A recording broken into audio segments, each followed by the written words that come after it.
Hello po, mga panganib ng glaucoma. Para manbuelva po uli, bagamat lahat ng tao ay posibleng magkaroon ng glaucoma lalo na sa kanilang pagtanda, tumataas ang posibilidad na magkaroon nito base sa mga sumusunod na dahilan. Ang madalas magkaroon ng glaucoma ay ang mga taong nasa edad 60 pataas. Subalit kung ang isang tao ay African American, posibleng magkaroon na sila agad ng glaucoma kahit sila ay 40 anyos pa lamang. Lahi o etnisidad, ang mga African American ay naitalang may pinakamaraming kaso ng glaucoma. Sa mga Asyano naman, gaya ng mga Pilipino, ang pinakalaganap na uri na nakaaapekto ay ang angle closure glaucoma.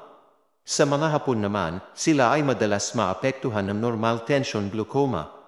Ito ay marahil sa pagkakaiba ng genes at istruktura ng mga mata ng bawat lahi o etnisidad. Family history, kung ang ilan sa miyembro ng pamilya ay may glaucoma, mas mataas ang posibilidad na magkaroon nito. Kaya naman ay mas pinaiigting ang pag-iingat kung nasa angkanyo na ito. Medikasyon, minsan, nagdudulot din ng glaucoma ang paggamit ng mga medikasyon gaya ng corticosteroids. Sa patuloy na paggamit nito, posible nitong mas mapalala ang glaucoma ng pasyente.